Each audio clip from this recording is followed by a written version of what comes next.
My parents erased me and forced emancipation weeks before 18, so I exposed their lies publicly, showed proof, and took revenge with Grandma's will. That was 3 months ago. Yesterday she opened a letter, went completely still, and hasn't eaten since. I was just trying to find the stupid Christmas decorations in our garage when my whole world flipped upside down. I found our photos in garbage bags.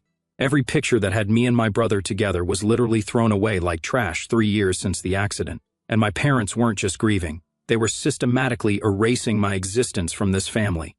My brother Mark died in a car accident when he was 17. I was supposed to be with him that night, but I had the flu and stayed home, puking my guts out. Lucky me, right? Except luck doesn't feel so lucky when your parents look at you every day like you stole their real child's chance at life. Mark was everything. Football captain, honor roll, the whole golden child package. Me? I'm just the weird, quiet kid who draws too much and has panic attacks. Oh, and get this, my parents are literally mental health professionals. Mom's a therapist, and Dad runs grief support groups. The irony would be funny if it wasn't so screwed up. They won't pay for my therapy, so I work at a bookstore after school just to afford sessions every other week. Last year, they had their miracle baby through IVF. A fresh start baby for their fresh start life without reminders of the dead son or the daughter who should have been in that car. Then later, I heard Mom on the phone with my aunt saying, "It's so much easier now that we only have one child to worry about. It's like we can finally breathe again." One child, baby Ethan, not me. I'd already been erased in their minds. That night at dinner, I finally snapped. I asked Mom straight up why our photos were in the garbage. She started bawling immediately, saying, "I can't look at them anymore. You have his eyes." Dad slammed the table so hard the dishes jumped. "Why do you always have to upset your mother?" he shouted. 2 weeks later came the family meeting. The dining room table was covered in legal documents. Mom had this fake smile plastered on. "You're so mature, sweetie," she said. "Working and paying for your own therapy. We think it's time to make it official. Emancipation papers." They were literally kicking me out but framing it like they were doing me a favor. Dad said, "You'll have more freedom for college prep." Aunt Kara offered to help while I figured things out. I saw his will sitting right there when he went to grab a pen. Everything went to baby Ethan. 3 years after losing Mark, and I'd been written out completely. I signed the papers with shaking hands. Before I left, Mom handed me Mark's old backpack. "You should have this," she said. "I can't look at it anymore." Inside was a birthday card for my 14th birthday. He died 2 weeks before he could give it to me. My parents found it in his sock drawer and kept it hidden for 3 years. It read, "To my favorite person in the world. Can't wait to watch you grow up. Love, your big brother." I ugly cried for hours that night. They had me move out later that week. They wanted me gone before Ethan's first birthday party because I was too much of a complication. When I got to Aunt Kara's, she was completely confused. "I thought this was just a weekend visit to talk about colleges," she said. I showed her the papers and watched her face go from confused to furious. "That manipulative bastard," she said. "He pulled the same crap when her dad died." She immediately called her friend Claire, who's a social worker. Claire took one look at everything and said, "This is textbook abandonment disguised as independence. They've been planning this." Aunt Kara turned her spare room into my room that same day, no questions asked. "This is your home now," she said. The truth started spilling out like a broken dam. My parents had been telling everyone I was troubled and acting out since Mark died, that I wanted emancipation to find myself. They'd been crafting this lie for months. I kept reading Mark's card over and over. Such pure love from my big brother, while our parents couldn't stand to look at me. When I went back for my things, I found their book draft about grief and healing. 400 pages, and I was mentioned twice. Their social media had already erased me. Every recent photo was their perfect new family of 3. I started documenting everything with Claire's help. My therapist helped me write a letter to extended family. My boss offered me full-time hours when she found out about my situation. Extended family started calling after my letter. Even Grandma got suspicious. "Why wasn't Lily at Christmas?" she asked. Family members started refusing to attend Ethan's party without me. My parents panicked. Their stories kept changing and contradicting. Then they showed up at Aunt Kara's, demanding I back them up. Aunt Kara blocked the door. "You're not getting near her," she said. That's when Mom finally showed her true face. "Why couldn't it have been you in that car?" she screamed at me. The neighbors heard everything. The next morning, I woke up to 47 missed calls from Mom, but Dad's single text made my blood freeze. "We know what you told them. Come home now, or we'll make sure everyone knows the truth about the accident." The threat hung in the air like poison. My hands shook as I stared at Dad's text. What truth about the accident? There was no secret. I had the flu. I stayed home. Mark went to the party alone and never came back. Aunt Kara found me sitting on her porch steps 20 minutes later, still clutching my phone. She took one look at my face and sat down beside me. "Show me," she said. I handed her the phone. Her jaw tightened as she read. "That manipulative piece of—" She caught herself. "Pack a bag. We're going to see Grandma." The drive to Grandma's took 2 hours. Aunt Kara made 3 phone calls on the way, each one angrier than the last. I caught fragments. Threatening a minor, documented abandonment, won't get away with this. Grandma's house smelled like cinnamon rolls and safety. She took one look at us on her doorstep and pulled me into the tightest hug. "I've been waiting for you to come to me," she said. We sat at her kitchen table while Aunt Kara explained everything. Grandma's face grew harder with each detail. When we got to Dad's threat, she stood up and walked to her office. She came back with a thick manila folder. "I've been keeping track since Mark's funeral," she said, opening it. Inside were printed emails, screenshots, photos. "Your father has always been a manipulator. I watched him do it to your grandfather. I wasn't going to let him do it to you." The first document made my stomach drop, an email from Mom to her sister from 2 years ago. "We're considering our options with Lily. She's becoming too difficult. The constant reminder is destroying our marriage." 2 years ago, they'd been planning to get rid of me. Grandma flipped to another page, bank statements showing they'd been moving money into accounts only in their names. College funds that should have been split between Mark and me, all redirected. "But this," Grandma said, pulling out a final document, "this is what made me take action." It was a social media post Dad made to a private grief support group. "Our daughter has been spreading lies about the night our son died. She's claiming she was sick, but we know she convinced him to go alone because she didn't want to deal with his friends. The guilt is eating her alive, and she's lashing out at us." The timestamp was from last week, before they kicked me out, before any of this exploded. "They're telling people I called him," I whispered. "They're telling people a lot of things," Grandma said grimly. "But I've been telling people the truth." My phone buzzed. A text from my cousin Samantha. "Just heard what your parents are saying at Ethan's party prep. That you were hammered and convinced Mark to stay home so you wouldn't get caught. What the hell? Hammered?" "I was 14. I had the flu. Mom gave me medicine and checked my temperature every 2 hours that night." More texts flooded in from cousins, aunts, uncles. The story was spreading like wildfire, each version worse than the last.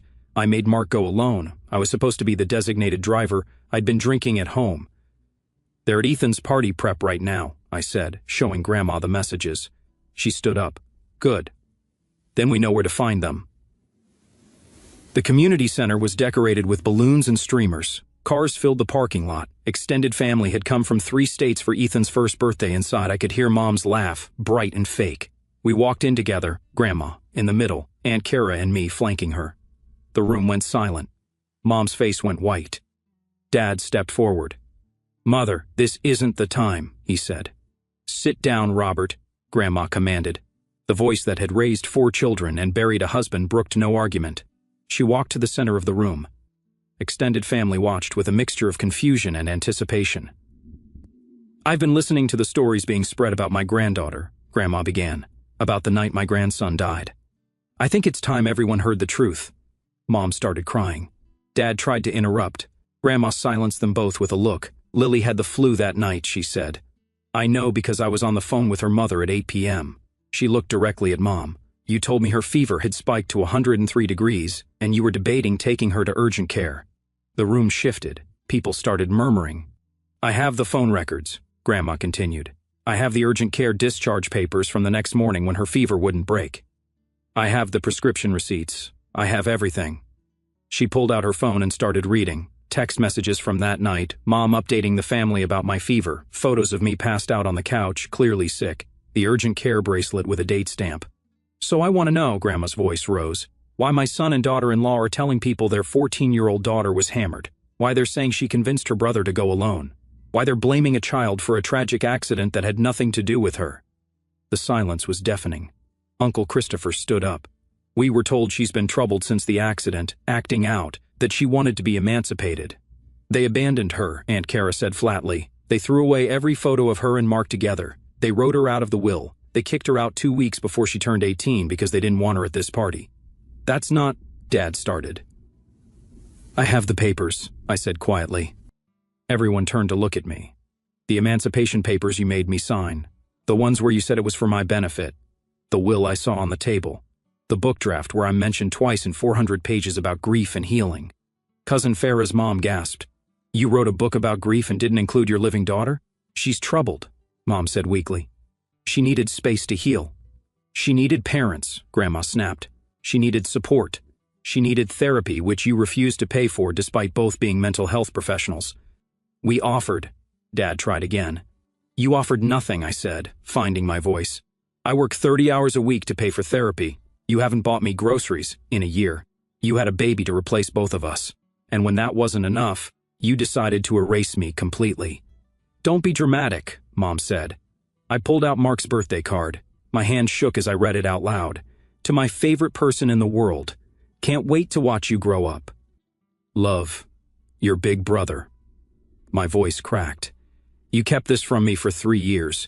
You hid the last thing my brother ever wrote to me because you couldn't stand the thought that he loved me. Aunt Claire, who had been documenting everything, stepped forward. I've been helping Lily navigate this situation professionally. What I've observed constitutes emotional abuse and abandonment. The fact that you're now spreading defamatory lies about her role in Mark's death is beyond reprehensible. The room erupted. Family members started arguing. Some defended my parents. Others expressed shock. Baby Ethan started crying in his high chair. Through it all, Grandma stood like a rock. When the noise died down, she spoke again. I've made some decisions. Robert and Patricia, you've shown me who you are. How you treat your daughter shows me how you'll treat Ethan when he doesn't live up to your expectations. She pulled out an envelope. I've changed my will. You are both excluded entirely. Lily will receive her fair share, as will Ethan, but through a trust managed by Kara. You won't touch a penny. Mom burst into tears, real ones this time. Dad's face turned purple. You can't do this, he sputtered. I can and I have, Grandma said calmly. My lawyer has already filed the changes. I've also instructed him to monitor any attempts at defamation against Lily. If these lies continue, we will pursue legal action. She turned to the rest of the family. Anyone who chooses to believe their lies over documented evidence is welcome to leave. This party is now a celebration of truth, and a welcome home for my granddaughter. The room divided. Some relatives stormed out with my parents. Others, including Samantha and her parents, stayed. Uncle Christopher apologized to me directly, admitting he should have questioned the story. As my parents gathered Ethan to leave, Mom turned to me one last time. I hope you're happy, she said. You've destroyed this family. No, I said steadily. You destroyed it the day you decided I was expendable. I just refused to disappear quietly. They left, taking my baby brother with them. My heart broke for Ethan, but Grandma squeezed my hand. The trust is ironclad, she whispered.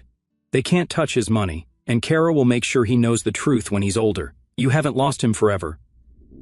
The party continued without them. Smaller, quieter, but genuine. Family members approached me throughout the afternoon, apologizing for believing the lies, sharing their own memories of Mark, welcoming me back.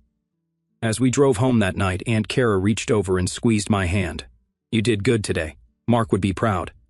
I thought about my brother, about the card in my pocket, about the truth finally being in the open. The road ahead wasn't going to be easy. I still had therapy, still had nightmares, still had to figure out how to build a life without parents. But I had Grandma, I had Aunt Kara, I had truth on my side. And somehow, that felt like enough to start with. The weeks following the party confrontation brought a strange mix of relief and chaos.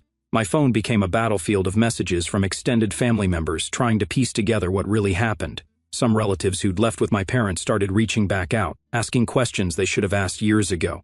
Aunt Kara set up a small desk in my room where I could organize all the documentation Grandma had given me. Copies of bank statements, emails, screenshots of social media posts where my parents had been crafting their narrative for years. The evidence painted a picture so clear it made my chest tight. They hadn't just decided to abandon me after Mark died. They'd been methodically planning my removal from the family while keeping up appearances as grieving parents and mental health professionals. Work at the bookstore became my escape. My boss, Mrs. Chen, had been nothing but supportive since learning about my situation. She adjusted my schedule around my therapy appointments, and even let me study for my GED during slow periods. The familiar smell of books and coffee grounded me when everything else felt like it was spinning out of control. 3 days after the party, Cousin Samantha showed up at the bookstore during my shift. She looked exhausted, dark circles under her eyes matching my own. We sat in the back room during my break, while she explained what had been happening on my parents' side of the family divide. "They're doubling down," she said, wrapping her hands around a mug of tea. "Your mom called my mom, crying about how you've turned everyone against them. Said you manipulated Grandma into changing her will." I laughed, but it came out bitter. "Right? Because a 17-year-old has that kind of power over Grandma." "That's what I said," Samantha replied. "But they're telling everyone who will listen that you've been planning this since Mark died. That you wanted his share of everything." Her voice dropped. "They're saying you were jealous of him." The accusation hit like a physical blow. Jealous? Of course I'd been jealous sometimes. Mark was perfect. I was the weird one. But I'd loved my brother more than anything. He'd been my protector, my best friend, the one person who never made me feel like I wasn't enough. "They're also saying Aunt Kara coached you," Samantha continued, "that she's always resented your dad for being the favorite child and is using you to get revenge." I thought about Aunt Kara, who'd taken me in without question, who'd turned her life upside down to give me a home. The idea that she was using me for some decades-old sibling rivalry was absurd, but I could see how my parents would spin it. They were both so good at making their version of reality sound reasonable. That evening, Aunt Kara and I had dinner with Claire, her social worker friend who'd been helping us navigate everything. Claire had news that made my stomach drop. "Your parents have been reaching out to family services," she said carefully. "They're claiming you're a runaway who's been manipulated by relatives. They want you returned home." "But I'm emancipated," I said, my voice shaking. "They signed the papers." "Which is why their claim won't go anywhere," Claire assured me. "But it shows they're escalating. They're trying to control the narrative by involving outside authorities." Aunt Kara's jaw was tight. "What do we need to do?" Claire pulled out a folder. "Document everything, every interaction, every message, every attempt at contact. I've already been in touch with a caseworker assigned to look into their claim. She's interested in why mental health professionals force their minor child to seek emancipation." The irony wasn't lost on me. My parents, who spent their careers helping other families heal, had systematically destroyed their own. Dad ran support groups for grieving parents while telling those same parents that his living daughter had caused his son's death. Mom counseled families through trauma while traumatizing her own child. The next few weeks became a careful dance of documentation and distance. My parents' attempts to contact me escalated from phone calls to showing up at places they thought I'd be. They appeared at the bookstore twice, but Mrs. Chen was magnificent, calmly informing them they were trespassing and needed to leave. The second time, she called the police, who escorted them out. They tried the school next, apparently not knowing I'd withdrawn to focus on my GED after the emancipation. The secretary called Aunt Kara, confused about why parents were trying to pull records for a student who was no longer enrolled. Each attempt was documented. Each lie they told was recorded. Claire helped us organize everything into a comprehensive timeline that showed a clear pattern of escalation. The real shock came when Uncle Christopher called Aunt Kara. He'd been at a professional conference and ran into one of Dad's colleagues from the Grief Support Network. The colleague had pulled him aside with concerns. "Robert's been telling us about his daughter for months," the colleague had said. "The story keeps changing. First she was troubled but getting help. Then she was refusing help. Then she was spreading lies about the accident. Now apparently she's been kidnapped by family members. We're concerned." Even Dad's professional community was starting to notice the inconsistencies. Uncle Christopher had given the colleague Grandma's number, suggesting he might want to hear another perspective. Grandma, meanwhile, had become a force of nature. She'd spent decades being the quiet matriarch, hosting holidays and sending birthday cards. Now she was done being silent. She reached out to every family member with the truth, armed with documentation and a grandmother's fury. The family divide deepened, but it wasn't as clean as my parents had hoped. People who'd initially sided with them started asking questions. Why hadn't they mentioned I was emancipated? Why were the stories about the accident night different each time? Why had they hidden Mark's birthday card for 3 years? My therapy sessions became intense as we worked through not just the grief of losing Mark, but the trauma of being systematically erased by the people who were supposed to love me unconditionally. Dr. Martinez helped me understand that my parents' grief had twisted into something toxic, and I'd become the repository for all their pain and guilt. They need someone to blame, she explained during one session. The randomness of losing a child is unbearable for some people. If they can blame you, then there's a reason, a cause, something that makes sense in their pain. But I was sick, I said for the 100th time. I had the flu. There's proof. Facts don't matter when people are running from their pain, Dr. Martinez said gently. Your parents are mental health professionals who can't face their own mental health. The cognitive dissonance must be excruciating. I thought about that a lot. My parents, who knew all the right words about grief and healing, who'd written a book about moving forward, couldn't actually do any of it. They were stuck in a loop of blame and denial, and they'd rather lose their living daughter than face the reality that sometimes terrible things just happen. The situation exploded again when Grandma received a cease and desist letter from my parents' lawyer. They claimed she was defaming them by spreading malicious lies about their treatment of me. The letter demanded she stop contacting family members and retract her statements about the will changes. Grandma's response was to hire her own lawyer and counter with evidence of defamation against me. The emails where Dad claimed I'd caused Mark's death, the social media posts painting me as troubled and manipulative, the documented lies about the night of the accident. They want to play legal games, Grandma said over dinner at her house. Fine, I've been documenting their behavior for 3 years. Let's see how they like having their own methods used against them. The lawyer Grandma hired was thorough. He sent a response that not only refused their demands but outlined potential consequences if they continued spreading false information about me. He included screenshots of Dad's posts to the grief support group, highlighting the changing narrative and false claims about my involvement in Mark's accident. My parents' response was to escalate further. They started a blog about parental alienation, claiming I'd been turned against them by manipulative relatives. They never used my name, referring to me only as our surviving child, but anyone who knew the situation could connect the dots. The blog posts were painful to read. They painted themselves as victims, grieving parents who'd lost both children, one to death, one to family manipulation. They wrote about the pain of having their daughter refuse to come home, of being shut out of her life, of watching her be poisoned against them. Every post was a masterclass in rewriting history. The emancipation they'd forced became me abandoning them. The photos they'd thrown away became too painful to display. The birthday card they'd hidden became something they'd been waiting for the right time to share. Claire helped us document every blog post, noting the lies and contradictions. The IP address tracked back to Dad's office computer, which meant he was writing fictional narratives about our family while supposedly helping other families heal from their trauma. The breaking point came when they published a post about the night Mark died. In their version, I'd been difficult that evening, refusing to go with Mark, making excuses. They implied, without stating directly, that my selfishness had sent him to his death alone. I threw up after reading it. Aunt Kara found me on the bathroom floor, shaking and sobbing. The guilt I'd carried for 3 years, survivor's guilt, my therapist called it, came flooding back, even knowing it was lies. Even with all the proof that I'd been sick, their words burrowed under my skin. They're trying to break you, Aunt Kara said, holding me while I cried. They want you to come crawling back, to admit to their version of events, to play the troubled child they've cast you as. But I wasn't that child.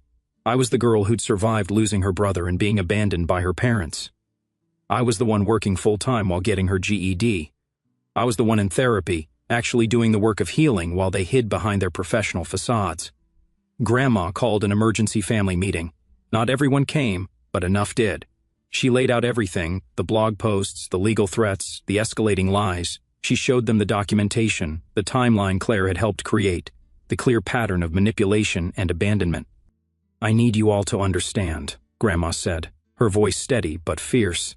This isn't about taking sides in a family dispute. This is about protecting a child who's been systematically abused by the people who should have protected her. Uncle Christopher had done his own investigation after the conference encounter. He'd reached out to Mark's friends from high school, the ones who'd been at the party that night. Every single one confirmed that I was supposed to go but had been too sick. One even had old text messages from Mark that night, joking about being the only sober one there since his designated driver little sister was home with the plague. The evidence was overwhelming, but my parents had built their new reality so carefully that admitting the truth would mean admitting to 3 years of deliberate cruelty. Instead, they dug in deeper. They started showing up at family events they knew I'd attend, forcing confrontations. At Cousin Farah's graduation party, Mom cornered me in the bathroom, tears streaming down her face as she begged me to come home. "We can fix this," she said, gripping my hands. "Just tell everyone you were confused, that you misunderstood. We'll go to family therapy." "With you as the therapist?" I asked, pulling away. "Mom, you need help. Real help, not the performance you do for everyone else." Her face changed instantly, the tears drying up. "You always were jealous of him," she hissed. "Maybe you didn't convince him to go alone, but you were glad when he died. It meant you could finally be the only child." The accusation was so cruel, so calculated to hurt, that I almost laughed. This was who my mother really was under the therapist facade. someone who would wound her own child to avoid facing her pain. I left the bathroom and found Aunt Kara immediately. We left a party, but not before several family members saw Mom follow me out, still performing her grieving mother act for the audience. The blog posts intensified after that. Dad wrote about false memory syndrome, implying I'd been convinced to remember things that hadn't happened. He discussed how grief could make children vulnerable to manipulation, how well-meaning relatives could accidentally create false narratives. It was brilliant in its cruelty. By using clinical language and psychological concepts, he made their version sound reasonable, professional, researched. People who didn't know the full story might even find it convincing. But we had something more powerful than their carefully crafted narrative: the truth, documented and verified. We had family members who'd witnessed their behavior. We had 3 years of evidence showing a pattern of abandonment and emotional abuse. The war of narratives continued to escalate. My parents gave interviews to a grief support podcast, carefully dancing around specifics but painting a picture of parents destroyed by family interference. They started a support group for parents experiencing alienation, using their professional credentials to lend legitimacy to their lies. Each move was met with documentation. Claire connected us with a family law attorney who specialized in defamation cases. The blog posts, podcast appearances, and support group presentations were all being cataloged as evidence of an ongoing campaign to damage my reputation and mental health. The extended family was exhausted by the drama. Some relatives withdrew entirely, not wanting to deal with the conflict. Others picked sides based on who they'd rather believe, not necessarily who was telling the truth. The family that had gathered for every holiday, every birthday, every milestone was fracturing along lines that might never heal. But through it all, I had my core support system: Grandma, whose love was fierce and protective; Aunt Kara, who'd upended her life to give me a home; Claire, who donated her professional expertise to keep me safe; my therapist, who helped me process the ongoing trauma; Mrs. Chen, who made sure I had stable employment and a safe space. The irony was that my parents' campaign to paint me as troubled and manipulated only highlighted how many people were willing to support and protect me. Every lie they told was met with truth from someone who'd witnessed their behavior. Every attempt to isolate me only strengthened the bonds with those who saw through their facade. As summer turned to fall, the situation reached a strange equilibrium. My parents continued their public performance of grieving, alienated parents. I continued building my life, working toward my GED, saving money for community college, going to therapy, healing in ways they couldn't or wouldn't. The trust Grandma had set up for Ethan and me was ironclad, protected by legal documentation that would ensure my baby brother would have resources when he was older, regardless of what stories our parents told him. I held on to hope that someday, when he was old enough to ask questions, the truth would still be there, documented and undeniable. But the cost of truth was high. Family gatherings were split with careful scheduling to keep my parents and me apart. Relationships that had lasted decades were strained or broken. The family photo albums that once showed a united extended family now had visible gaps, missing faces, empty spaces where connection used to be. Still, I wouldn't change my decision to refuse their narrative.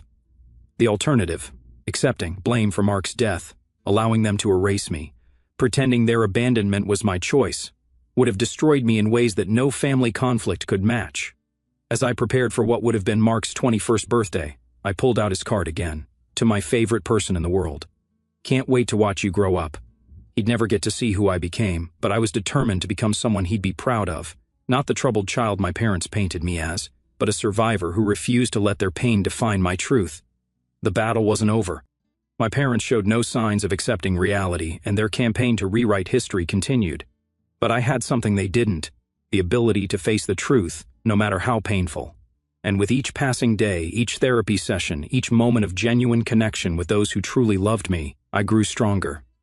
The girl who'd found those garbage bags full of photos in the garage was gone. In her place stood someone harder, sadder, but ultimately unbreakable. My parents had tried to erase me, but instead, they'd forged me into someone who would never again accept being made invisible. The war for the family narrative would continue, but I was no longer fighting alone. Truth had its own power, and time had a way of revealing what people tried to hide. Someday, the full story would be known. Until then, I would keep building my life, one documented truth at a time.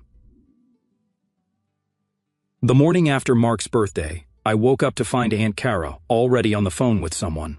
Her voice carried through the thin walls of her apartment, tense and clipped.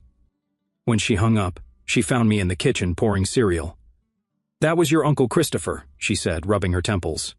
"Your parents showed up at his house at 6 a.m., demanding he convince Grandma to reverse the will changes." My spoon paused halfway to my mouth. They were getting desperate. "He recorded the whole thing," Aunt Kara continued. "Your dad threatened to expose some business deal from 20 years ago if Christopher didn't help him. Your mom just stood there, crying about how everyone's turned against them." The doorbell rang before I could respond. We both froze. Through the peephole, I saw a woman in business attire holding a clipboard. "Process server," she announced. When Aunt Kara opened the door, she handed over an envelope. "You've been served."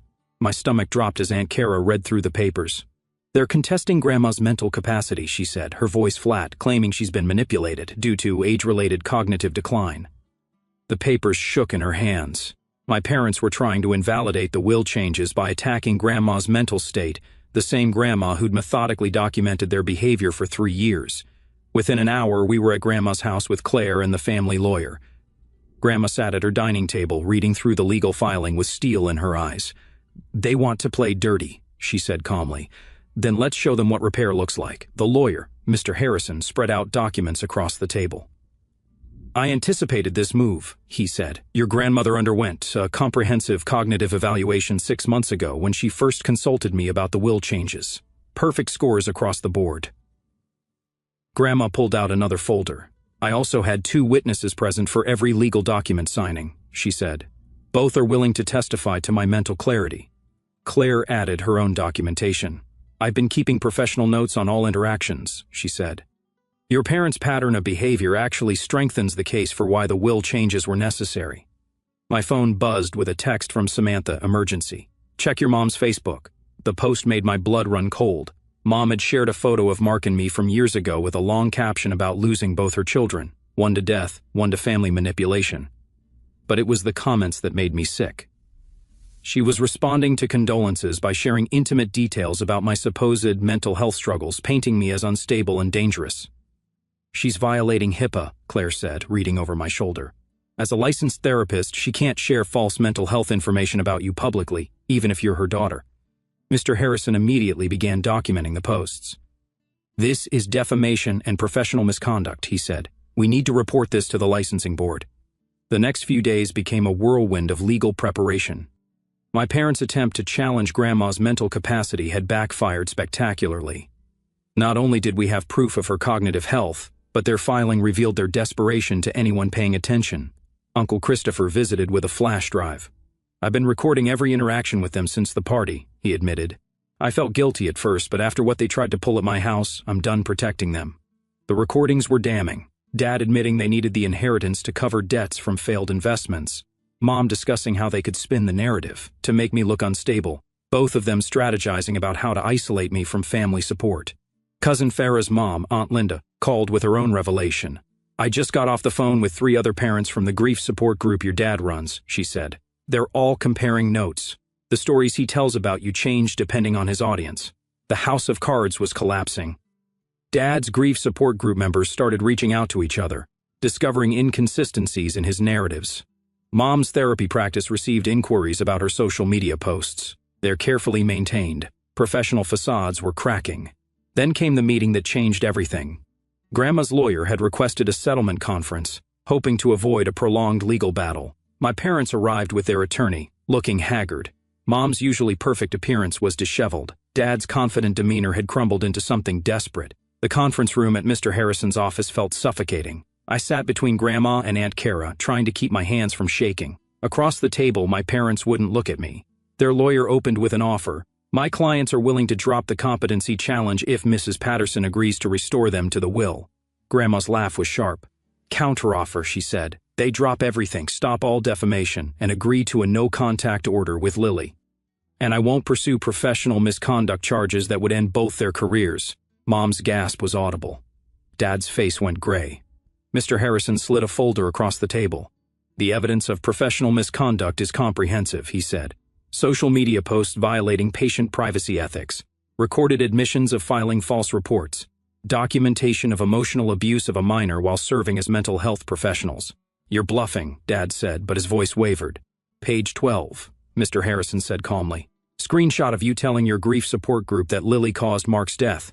Page 18, your wife's Facebook post claiming Lily has conditions she's never been diagnosed with. Page 24, the recording where you admit to lying about the night of the accident. The room went silent except for the sound of pages turning. Their lawyer's expression grew increasingly grim as he read. "We need a moment with our clients," he finally said. We waited in the lobby while they conferred. Aunt Kara held my hand. Grandma sat perfectly straight, a picture of dignity. Claire typed notes on her phone, documenting everything. 20 minutes later, we were called back in. Mom was crying silently. Dad stared at the table. "My clients agree to all terms," their lawyer said quietly. "No contact with Lily, no further defamation. They'll sign whatever necessary to ensure the trust remains intact." "And the blog?" Mr. Harrison asked. "Deleted within 24 hours," the lawyer confirmed. "All posts, all references." The paperwork took another hour. Restraining orders, cease and desist agreements, affidavits acknowledging the trust's validity. Each signature felt like another wall being built between us, but these walls were protection, not prison. As we prepared to leave, Mom suddenly spoke. "I need to say something." Everyone tensed. Their lawyer started to object, but she waved him off. "I know you won't believe me," she said, looking at me for the first time in months. "But I loved Mark, and I loved you. I broke when he died, and instead of facing that break, I let it poison everything."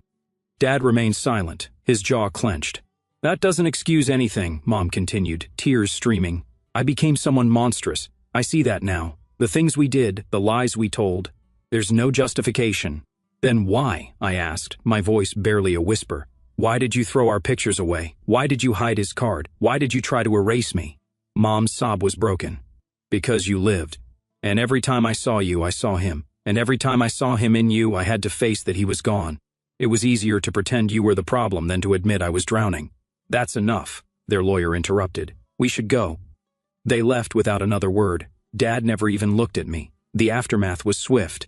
Within days, the blog vanished. The social media posts disappeared.